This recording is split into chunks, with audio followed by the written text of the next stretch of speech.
Programa Café com Leite. Oferecimento Drogarias Avenida. 25 anos de sucesso. A direção certa da sua saúde.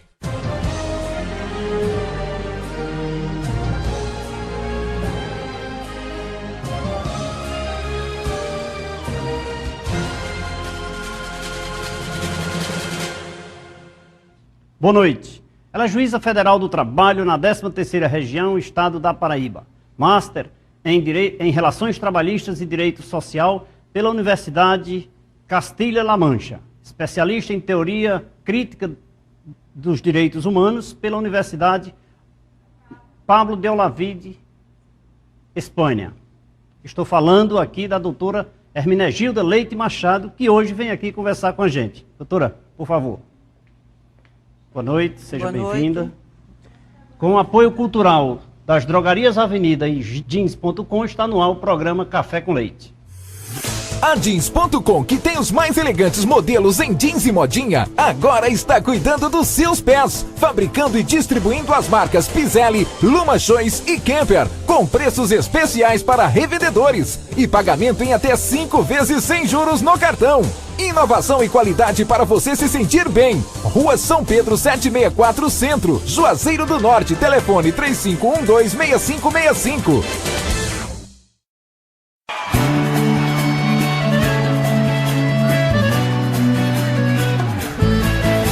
Parou, passou. Se foi sua paixão, você tirou, suou, veio meu coração, você já sabe. Um dia você que riu de mim pode chorar amargamente, pedindo pra ser feliz. Não tá se achando bacana, gostosa, mulher, não pintou saudade, tô sabendo, vai correr pro meu portão. Começando mais um programa Café com Leite para bater um papo com você, sempre com convidados aqui importantes e da nossa região, trazendo assuntos de interesse da sociedade. Lembrando que você pode assistir os nossos programas no site programacafécomleite.com.br. Lá todas as reportagens feitas estão lá disponíveis para você assistir e opinar, dar sua sugestão, sua crítica, interagir com a gente no telefone 3511-2146 e também pela internet no site programacafécomleite.com.br. Hoje, para bater um papo com a gente, trouxe aqui a doutora Hermenegilda Leite Machado, que veio dar a sua contribuição para você, telespectador. Boa noite, doutora Hermenegilda, seja bem-vinda. Um prazer tê-la aqui no programa Café com Leite. Boa noite, doutor Leite. É um prazer estar aqui e agradeço o convite. Afinal de contas, já faz 10 anos que não venho a Juazeiro do Norte, cidade onde estudei, aliás, estudei no Crato, na Faculdade de Direito. Há alguns anos fui aprovada nos concursos e fui embora desde que meu pai morreu, em 2002, que não volto mais aqui. Então é uma oportunidade de rever esta cidade, que faz parte, que mora no meu coração, rever os amigos e também dar um pouquinho da minha contribuição, do pouco que venho aprendendo. É hora de retribuir à sociedade aquilo que venho aprendendo. É isso aí. Nós estamos, doutora, veja só, na verdade a evolução dos tempos vem nos trazendo, nos proporcionando novidades. A tecnologia é um dos pontos essenciais. As justiças hoje, as justiças de um modo geral, federal, comum, estadual, elas vêm se modernizando a cada dia que passa. Então hoje se discute com muita ênfase a questão do teletrabalho. Para o nosso telespectador, qual a significância da expressão teletrabalho na Justiça do Trabalho? Bem, Leite, antes de falar exatamente em teletrabalho, e como você bem lembrou, o Poder Judiciário, de um modo geral, ele está se informatizando e a intenção, a determinação do CNJ é de que todos os tribunais, num futuro bem próximo, estejam interligados. A Paraíba, ela já desde há uns 3 anos atrás, que já estava com seus processos judiciais e com os processos administrativos totalmente eletrônicos, ou seja, não se usa mais o papel para nada no Tribunal da Paraíba. Mas, em determinação à resolução do CNJ, esse processo ele tem que ser único para todos os ramos do Poder Judiciário. Então, foi implantado na Paraíba semana passada o PJE.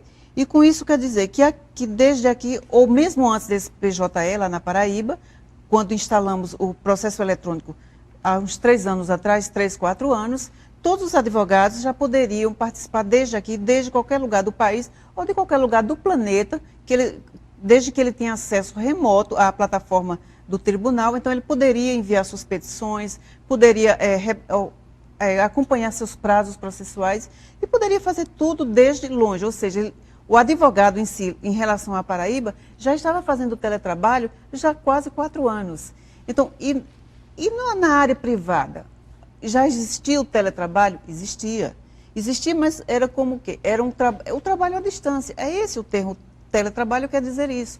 Então, genericamente seria trabalho à distância, é o termo genérico, do qual teríamos o trabalho a domicílio e o teletrabalho, que seriam espécies Seria um teletrabalho. Trabalho via meios eletrônicos? Ah, sim, porque afinal de contas, a informatização, a comunicação, que são coisas que vêm evoluindo com o tempo, e em que todas as áreas já estavam trabalhando com isso, como a gente vê na medicina, você faz um exame para detectar algum problema, e é de uma precisão que muitas vezes você não precisa nem refazer outros. Ou seja, hoje praticamente a medicina está dependente da tecnologia para dar a palavra final em relação a algumas doenças.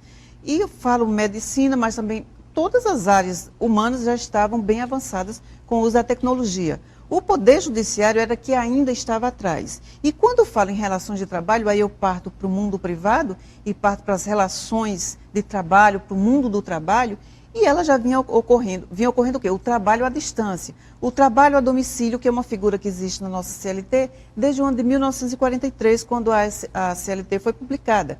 E o trabalho a domicílio era o quê? Um exemplo, das costureiras, de lavadeiras, de grandes fábricas. Aquelas pessoas que atendem a domicílio, por exemplo, eu contrato um cidadão de uma empresa para fazer um trabalho de eletricidade no meu ambiente de trabalho ou na minha residência. O fato dele se deslocar da empresa na qual ele trabalha até a minha residência, isso faz parte da figura do teletrabalho? Não, porque aí poderia ser uma prestação de serviço autônomo. Esse exemplo aí não se encaixaria exatamente, mas nós temos hoje... eu estou me atendo um pouco ao poder público, mas vou dar exemplos também na esfera privada. Você pode, se você trabalha com tudo informatizado, você pode ajustar com o seu empregado que ele preste que ele lhe preste determinado tipo de serviço, e ele pode enviar todos esses dados à sua residência. Um exemplo, por exemplo, os vendedores. Quantos vendedores externos, hoje eles saem da empresa e passam dias e dias e mandam todos os pedidos pelo computador, por telefone. Então, isso implica no quê? Isso está implicando, é um teletrabalho. Então, isso é mais na área de administração, na área de vendas, e em outras áreas, porque... Geralmente na área de serviço, né? Porque envolve os meios eletrônicos. É, né? Porque na área de saúde, ou em outras áreas é difícil, porque você precisa da presença da pessoa. Um auxiliar de enfermagem, ele jamais poderá prestar um teletrabalho. Uma pessoa que faz a limpeza, ela também não pode. Os chefes, as chefias, elas também não podem, porque a chefia ela tanto tem que estar na empresa e tem que estar até comandando esse pessoal que está longe. Então, quem ocupa cargos de gestão, um cargo mais alto, para essas pessoas o teletrabalho já não se adequa tanto assim. Mas para outros digitadores de dados, pessoas que trabalham com redação, como muitos jornalistas também trabalham assim. Tem uns que são empregados, tem uns que são trabalhadores autônomos, que aí é que vem a diferença.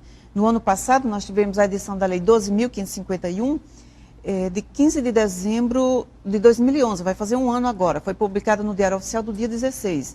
É uma lei pequena, ela não fez muita coisa não, ela apenas alterou o caput do artigo 6º da CLT para acrescentar ao lado do trabalho em domicílio também o teletrabalho, para dizer que há a possibilidade de se haver uma relação de emprego, tanto num trabalho prestado a domicílio, como também num trabalho prestado na forma de teletrabalho. E o teletrabalho é aquele que você presta o serviço através dos meios informáticos de hoje, através de um tablet, através do seu celular, através de um notebook, através do smartphone e de outras mídias que tem por aí. E que a gente sabe que daqui a pouco essas mídias já serão substituídas por outras. Assim então, como o Facebook substituiu o Orkut, né? Justamente. E aí, e aí também essa lei acrescentou o parágrafo único a esse artigo. E esse parágrafo único, ele apenas disse que esses meios telemáticos, eles também servem para comprovar a subordinação. Por quê? Porque a relação de emprego, e aí é preciso fazer essa distinção, porque o teletrabalho tanto pode ser prestado de uma forma autônoma, como pode ser prestado de uma forma subordinada. E aí, quando é que ela é subordinada? Os meios telemáticos, através dele, você pode comprovar uma subordinação. Nós já tivemos um caso de uma pessoa que ele foi contratado através de uma empresa em João Pessoa, que prestava serviços para uma empresa virtual sediada no sul da Bahia. E a empresa lá negou, dizendo que era um contrato de franquia. Mas, na realidade, esse rapaz prestava serviço vendendo espaços virtuais naquela página. Então, ele passava horas e horas atrás de clientes. O contrato dele durou quase 1 ano. E entre o contrato que havia entre o empregador dele em João Pessoa e o suposto franqueador lá no sul da Bahia, não tinha nada, não obedecia, não havia nenhum requisito da lei de franquia. Era um contrato civil e o que se via era apenas a transferência dos serviços. Então, o tribunal reconheceu como uma relação de emprego, como uma relação trabalhista. E quando eu digo assim, relação... Mas dentro desse contexto aí, nós não vamos buscar os quesitos lá do artigo 3º da CLT, da subordinação, da remuneração. Está inserido algum item desse, mesmo ele estando distante? Como é que caracteriza esses aspectos inseridos no artigo 3º? Que são os artigos lá, os requisitos para se comprovar uma relação de emprego, como você bem disse, está lá no artigo 3º da CLT, que diz quais são os requisitos: a pessoalidade, a onerosidade, a não eventualidade. O que é isso? Seria a prestação contínua de serviços. E também a subordinação. A subordinação no teletrabalho, ela se dilui um pouco. E aí os doutrinadores já estão chamando isso de subordinação estrutural. Ou então seria a subordinação também numa situação de dependência. Porque você presta aquele trabalho para aquela empresa. E é uma subordinação estrutural por quê? Porque está inserido dentro da dinâmica da empresa. E onde ele recebe as ordens de serviço de uma forma indireta. E não direta como naquela prestação pessoal de serviço. Então, o Tribunal Superior do Trabalho já se pronunciou sobre isso e se reconhece perfeitamente. Quem bem conceitua, define o que seja subordinação estrutural é o ministro Maurício Godinho Delgado, onde ele diz, em outras palavras, isso, que a subordinação estrutural é a inserção do empregado dentro da dinâmica da empresa, recebendo ordens dela, não de uma forma indireta, não da forma como você recebe uma ordem de serviço, quando você faz a prestação do serviço de modo presencial. Está sendo uma constância lá na Justiça da Paraíba, especificamente na Vara do Trabalho, em que a senhora atua como juíza, esse tipo de ação? Não, em relação ao teletrabalho em si, não. Isso a gente já começa a observar que há ações aqui e ali espalhadas de um modo geral no Brasil. Na Paraíba, o que nós percebemos ultimamente, eu acho, talvez por uma consciência maior do status de cidadão, da cidadania, então as pessoas mais cientes dos seus direitos, elas estão buscando a reparação da violação. E tem o que se percebe que aconteceu muito lá, tá alto o índice de pedido de indenizações, mas por violação à intimidade, por abuso de, digamos, vistorias em bolsa, algo que viole a intimidade. Então, isso também é frequente aqui no estado do Ceará, em especial aqui na região do Cariri. Esse volume de ações aqui é absurda. Né? Mas isso decorre, como eu disse, como uma maior conscientização da cidadania. Agora, em relação assim, às ações de teletrabalho, já se encontra alguma coisa hoje na jurisprudência, mas você encontra... Não é muito frequente, mas como eu disse, a gente tem esse caso. Nós já tivemos outro caso até de um rapaz que foi contratado em Curitiba e ele prestou serviço, ele fez teletrabalho no Brasil e fez trabalho presencial em Angola. E aí a discussão não foi nem tanto, a tônica não foi nem tanto o teletrabalho, mas aí a competência de quem seria competente para julgar esse tipo de natureza. Porque o rapaz foi contratado em Curitiba, prestou serviços em Belo Horizonte e em Salvador, na forma de teletrabalho. E depois ele se deslocou até Angola, um outro país, lá na África, e prestou serviço lá de forma presencial. Quando ele ao mesmo contratante. Ao mesmo contratante. E aí a discussão maior é quando ele voltou para o Brasil, de quem seria a competência. Bom, a competência com certeza seria da Justiça brasileira, porque ele foi contratado aqui, a empresa também era brasileira, mas isso independentemente da empresa ser brasileira. Ele foi contratado aqui, no Brasil. Restava saber qual seria a competência, de que cidade? Curitiba, onde ele foi contratado, Belo Horizonte ou Salvador? E aí o tribunal decidiu que a competência, neste caso específico, seria Curitiba, que foi o local onde ele foi contratado. E aí foi a aplicação do artigo, salvo engano, 652 da CLT, que diz que, que a competência seria o local da contratação ou prestação de serviço. Estamos conversando com a doutora Hermínia Gilda Leite Machado, ela que é juíza do trabalho, que também, por sinal, é leite, que eu vou convidá-la agora para tomar um cafezinho com leite, é lógico, né? Daqui a pouco falarmos sobre o apoio cultural que apoia e valoriza o programa Café com Leite. Doutora, eu faço questão aqui aos convidados do programa Café com Leite em servir um cafezinho aqui, e a senhora não vai me deixar na mão, e eu lhe convido para tomar um cafezinho com leite. Vamos a um rápido intervalo de apoio cultural e já já nós voltamos.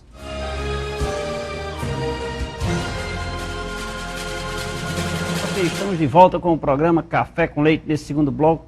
Hoje conversando com a doutora Hermínia Gilda Leite Machado, ela que é de Lavras da Mangabeira, se criou na cidade de Juazeiro do Norte, estudou na Universidade Regional do Cariri, né, que é a antiga Faculdade de Direito, e hoje juíza do trabalho lá na 13ª região, na cidade de João Pessoa, na Paraíba. Conversando com a gente, falando sobre teletrabalho. Por isso você pode assistir o nosso programa através do site programacafécomleite.com.br. Quero mandar um abraço aqui para o meu amigo Cícero Peixoto e Luciano Peixoto, na Casa do Eletricista, que estão sempre ligados no programa Café com Leite. Eu também não posso deixar de lembrar do meu amigo Neto, da cerealista Tia Sheila, que também assiste sempre o programa Café com Leite. Obrigado, Neto, pela sua audiência. Doutora, vamos voltar aqui sobre teletrabalho, né? Essa dinâmica hoje da informática vem trazendo assim novos espaços no mercado, tanto para as empresas como para as pessoas que exercem essas funções, ou seja, os empregados. Doutora, qual a vantagem hoje para o uso ou a exploração da atividade do teletrabalho? Como você bem falou, o teletrabalho não é uma nova forma de trabalho, ela é uma atividade. Digamos, um trabalho atualizado, né?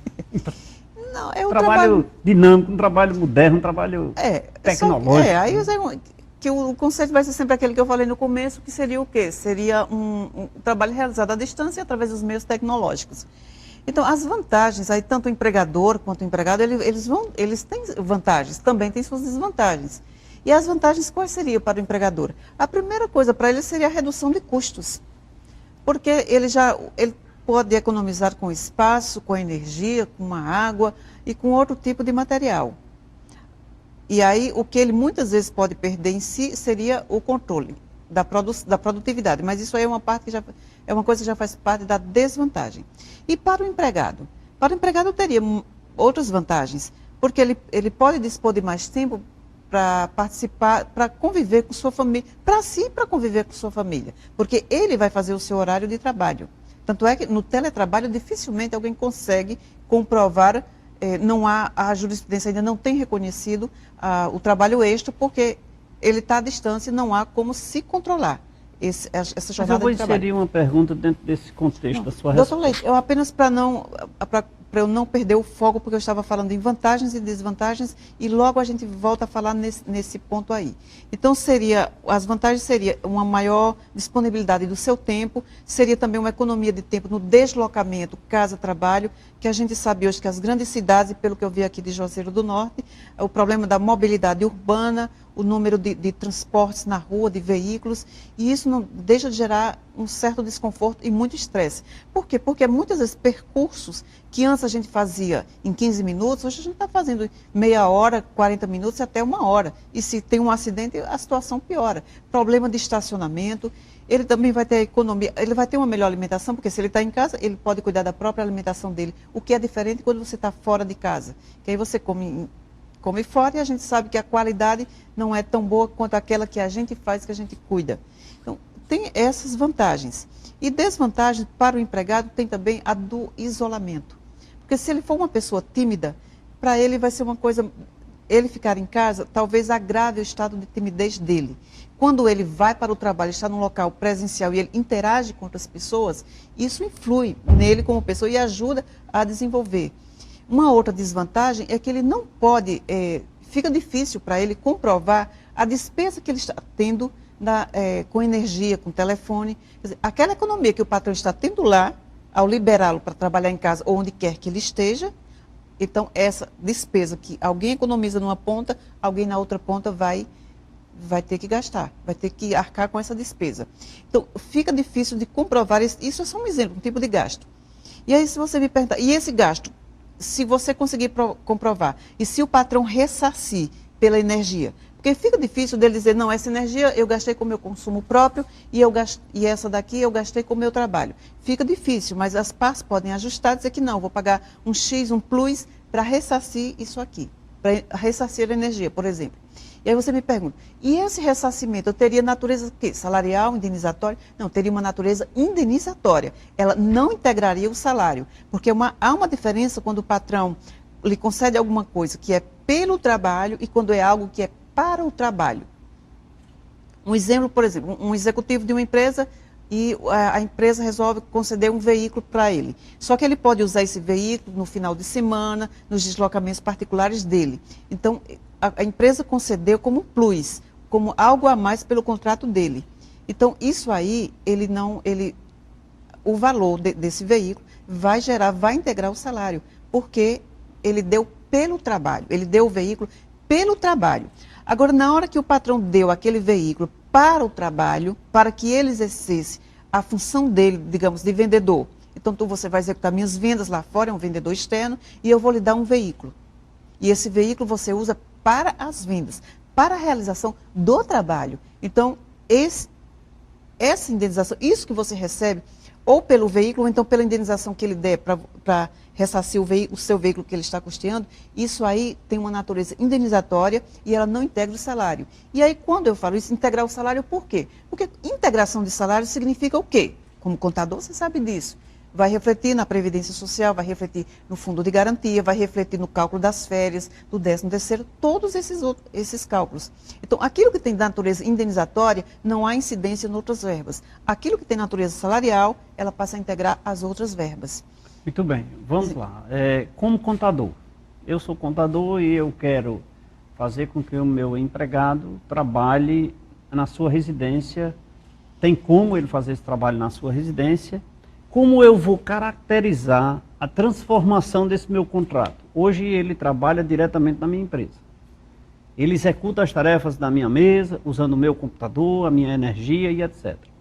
Então eu quero transformar isso aí numa forma de teletrabalho.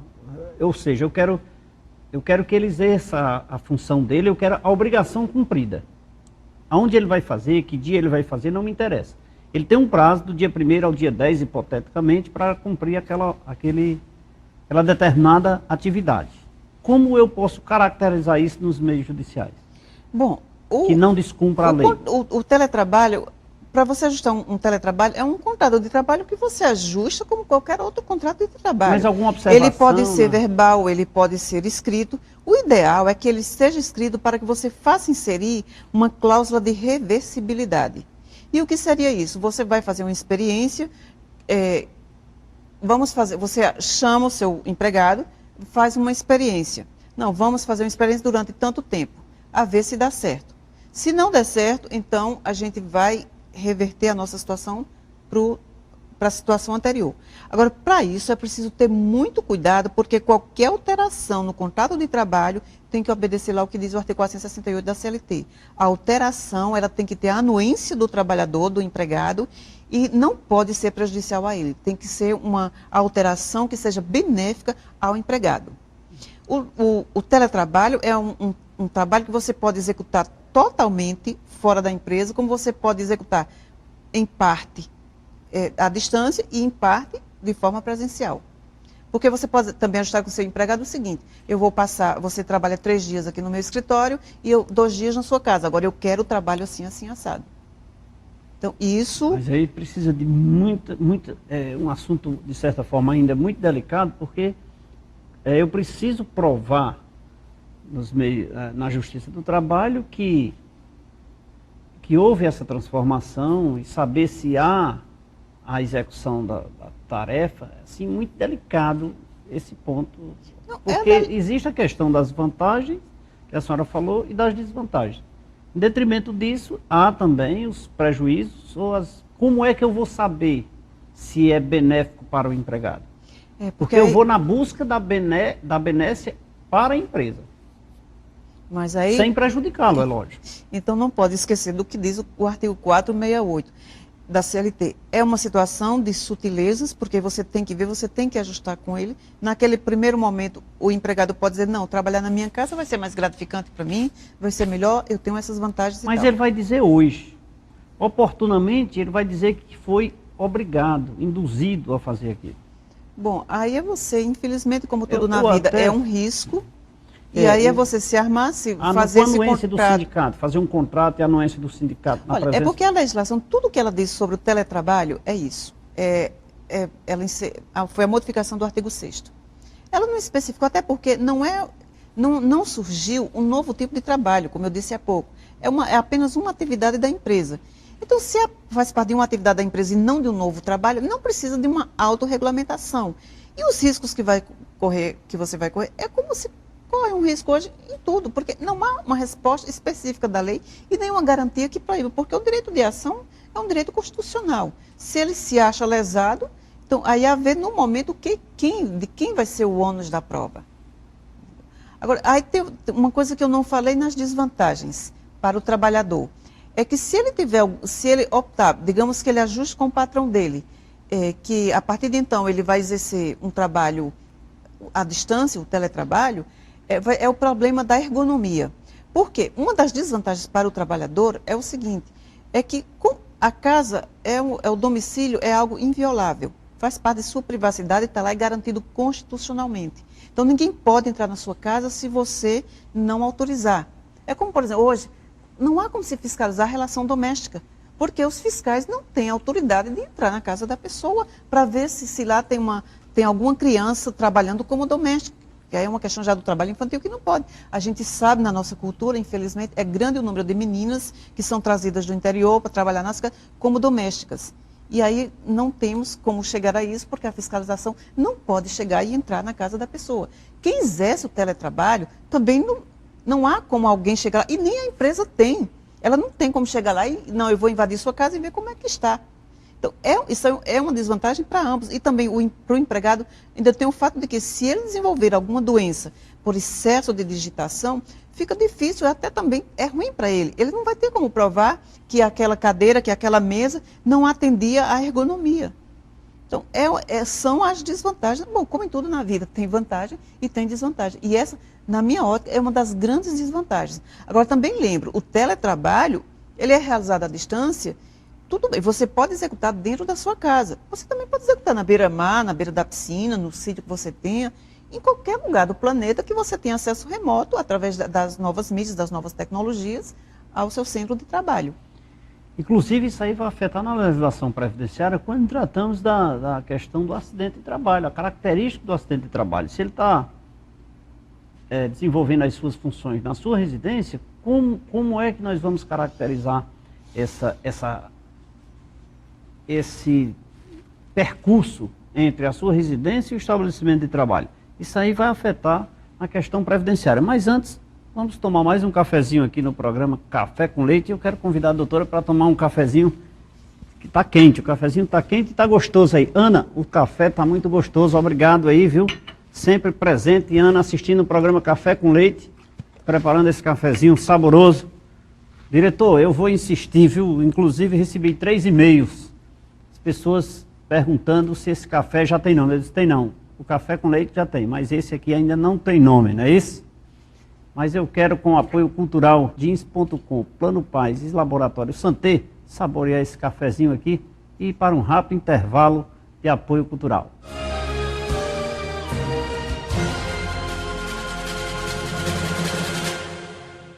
Estamos de volta com o programa Café com Leite nesse terceiro bloco. Lembrando que você pode assistir ao vivo o programa Café com Leite aqui na TV Verde Vale. É só dar uma ligadinha para cá 35 11 21 46. Fala com a Fernanda, agenda e venha assistir o programa Café com Leite aqui, ao vivo.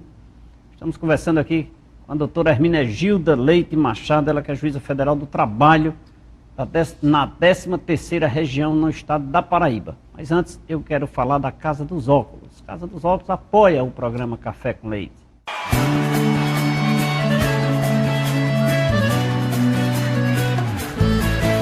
Parou, passou. Se foi sua paixão, você tirou, suou, e o meu coração, você já sabe. Um dia você que riu de mim pode chorar amargamente, pedindo pra ser feliz. Não tá se achando bacana, gostosa, mulher não pintou saudade, tô sabendo, vai correr pro meu portão. Doutora, voltamos aí.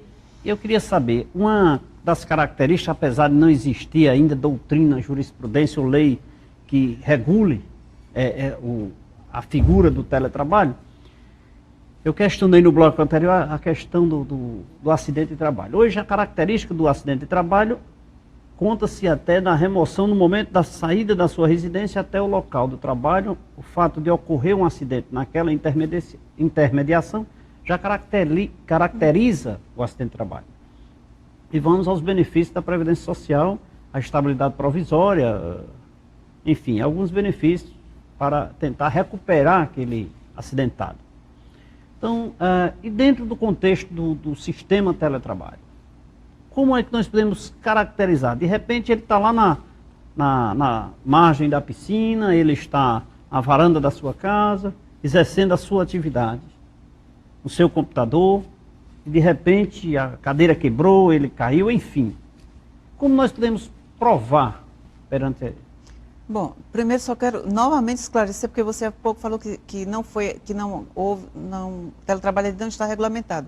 Volto a insistir, não há o que regulamentar, porque é um tipo de trabalho à distância que está lá no Eu artigo aprendo, 6º. doutora, não antes de é terminar um o programa trabalho. Café com Leite. Ele não precisa de uma autorregulação, já está inserido e se aplica à CLT. No artigo 6º. O artigo 6º é o caput e o artigo único, e o resto você aplica à CLT.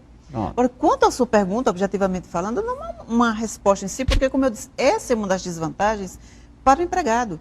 É que nesse trabalho virtual que nós fazemos, nós estamos ao mesmo tempo, estamos aqui e estamos em nenhum lugar, que seria já o que os doutrinadores já começam a chamar de o princípio da ubiquidade, que isso era um dom de Deus, que está em todos os lugares ao mesmo tempo. E agora não. Quem exerce o trabalho virtual, ele está aqui, ele está ali, ele está aqui e está em todos os lugares ao mesmo tempo.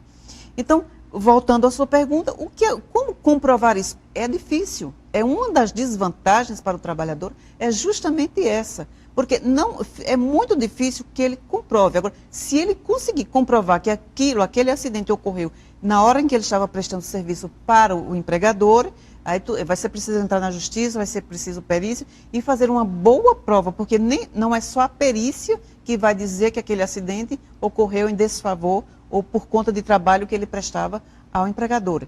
Porque aí não é só uma perícia técnica. A perícia vai dizer, tudo bem, existiu o acidente. Mas aí, a hora de delimitar tudo aquilo, realmente é uma das desvantagens para o trabalhador. E aí, porque eu não esgotei todas as vantagens e desvantagens, uma outra desvantagem também, e aí é para o empregador, é que ele não tem condição de saber quem está por trás daquele computador que o trabalhador está trabalhando à distância.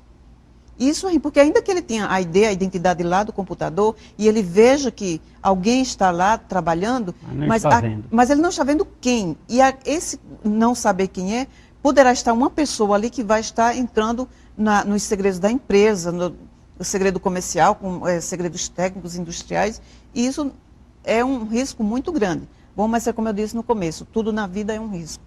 Nada nesse mundo é certo. Mas você falou muito em vantagens e desvantagens do empregado.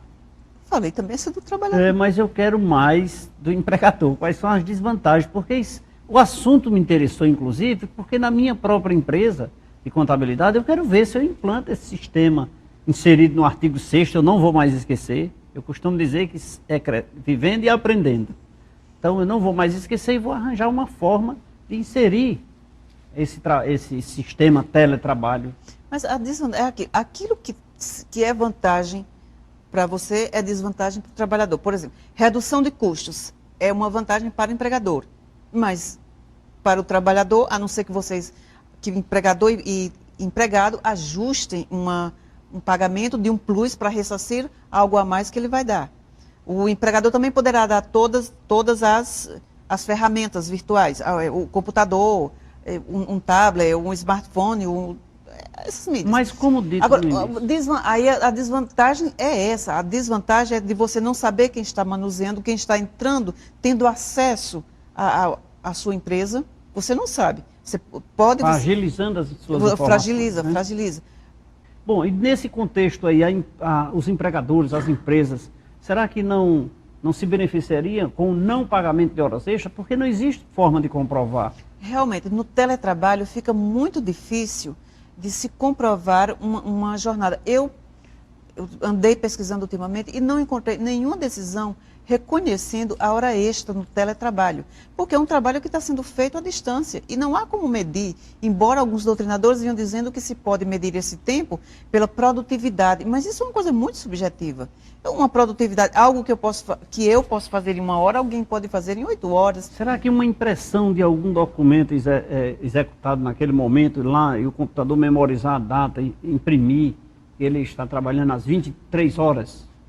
Mas aí você não sabe a que hora ele entrou naquele computador. É como eu disse, eu não encontrei ainda na jurisprudência reconhecimento do trabalho em sobrejornada em relação ao teletrabalho. Por exemplo, o vendedor externo quisesse um teletrabalho, se ele tiver a jornada controlada, que ele tiver aqui no início da jornada e na empresa, vai para o campo, volta no final do dia, ele tem um controle de jornada, é possível fazer. Mas naquele que passa 2, 3 dias, ou até a semana inteira, ou até o mês inteiro, e não aparece na empresa, fica difícil. E aí eu volto a lembrar também que, além desse artigo 6º, em setembro deste ano agora, o TST alterou a redação da súmula 428, para adequar justamente a nova realidade da legislação, que ele dizia que a utilização dessas ferramentas, desses utensílios, dessa tecnologia, por si só não caracteriza o tempo de sobreaviso. Aí ele abre mais um item para dizer que sim, desde que esteja em regime de plantão, aí o uso dessas ferramentas... Porque o plantão é controlado, né? Aí o patrão é obrigado a pagar o sobreaviso. E essa figura do sobreaviso é uma figura que vem desde a década de 20, que era aplicada especificamente aos ferroviários, que eles eram obrigados a ficar em casa. Porque antes não havia tanta mobilidade como existe hoje. Hoje você não precisa ficar em casa aguardando um telefonema. Qualquer lugar que você esteja, você recebe. Então, não precisa. Agora, desde que você esteja com seu celular e você esteja escalado naquele plantão, então ali você se configura, sim, um regime de sobreaviso e o patrão deve pagar por esse tempo. É isso aí. Estamos chegando ao final de mais um programa Café com Leite. Hoje conversando com a doutora Hermenegilda Leite Machado, ela que é juíza federal do trabalho, é de Juazeiro do Norte, exerce as suas funções no Tribunal Regional do Trabalho da 13ª Região em João Pessoa. Doutora, muito obrigado pela sua presença. Ficamos felizes e com certeza o nosso telespectador só tem a agradecer por essas suas brilhantes explanações.